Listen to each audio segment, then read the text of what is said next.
अध्याय 3। श्री कृष्ण अर्जुन को कर्म योग और ज्ञान योग का तात्पर्य समझाते हैं।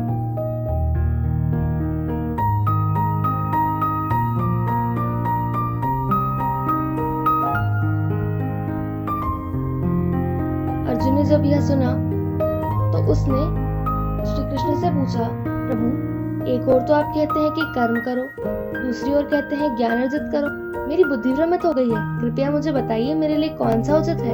श्री कृष्ण उत्तर देते हैं, पार्थ, मैंने तुम्हें मोक्ष प्राप्ति के 2 मार्ग बताए, एक ज्ञान योग और एक कर्म योग। ज्ञान योग उनके लिए जिन्हें चिंतन और ध्यान करने में रुचि है,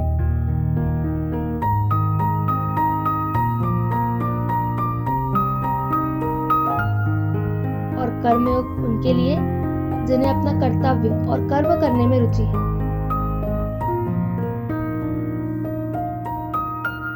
किंतु पार्थ, कोई भी मनुष्य बिना कर्म किए नहीं रह सकता।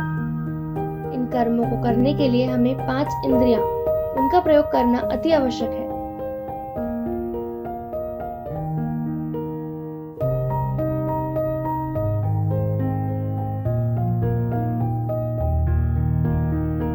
किंतु ये इंद्रियां बच्चों की भांति विचलित करने वाली होती हैं। यदि इनका अनुसरण किया जाए तो कर्तव्य छूट जाता है और हम पाप के भागीदारी होते हैं। जो इन इंद्रियों को वश में कर अपना कर्तव्य पूर्ण रूप से पूरा करता है, वही महापुरुष है। सृष्टि के निर्माण के प्रारंभ में भगवान ब्रह्मा ने मनुष्यों को निर्देश दिए थे। उन्होंने कहा, सभी प्राणी अन्न से उत्पन्न होते हैं। अन्न वर्षा से और वर्षा यज्ञ कर्म से उत्पन्न होता है।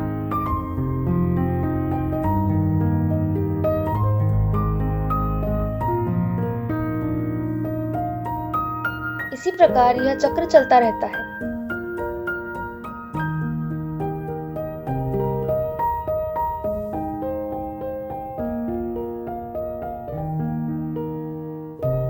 जो इस चक्र का अनुसरण नहीं करते हैं, वे पाप के भागीदारी होते हैं।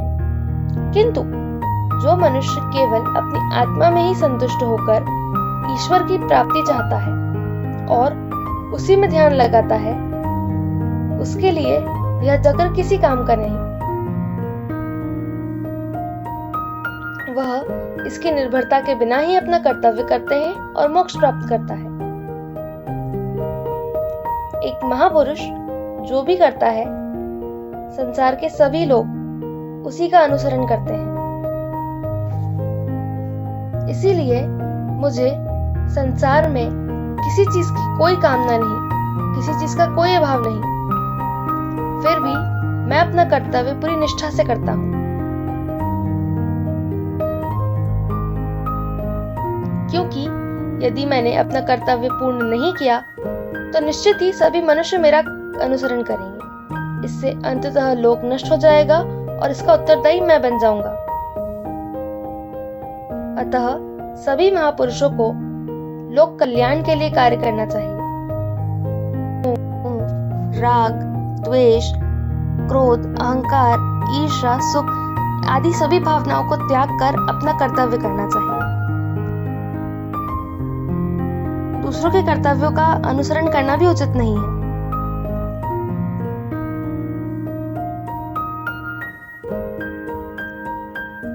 क्योंकि इससे हमारे कर्तव्य छूट जाते हैं और हमें पाप लगता है। इसकी अपेक्षा उनके गुणों को ग्रहण करें और अपने कर्तव्यों का पालन करें, यह अधिक कल्याणकारी होगा। श्री कृष्ण अर्जुन को यह सब समझाते हैं। यह सब सुनकर अर्जुन के मन में एक प्रश्न आता है। वह कृष्ण से पूछता है, हे कृष्ण, मनुष्य न चाहते हुए भी अपने आप कोई पाप कर्म कर लेता है, ऐसा क्यों? कृष्ण उत्तर देते हैं, इसका कारण मनुष्य के क्रोध और वासना है। जिस प्रकार अग्नि को धुएं के ढक जाने के कारण वह अग्नि साफ नहीं दिख पाती, और दर्पण पर धूल लग जाने के कारण वह दर्पण साफ नहीं दिख पाता।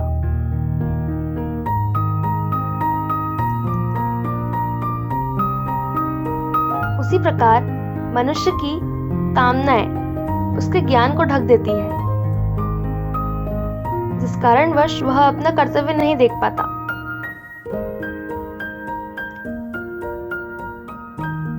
इन कामनाओं को इंद्रियां उत्पन्न करती है और इन इंद्रियों के वश में होकर ही मनुष्य को इन कामनाओं की आसक्ति बढ़ती जाती है, जिससे वह दोषपूर्ण कार्य करता है।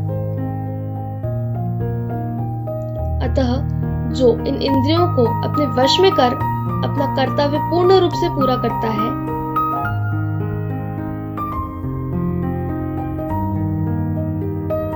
उसी के ज्ञान में वृद्धि और कामनाओं में कमी आती है। अतः हे अर्जुन, तुम्हें भी प्रारंभ से ही इन इंद्रियों को अपने वश में कर युद्ध करना है।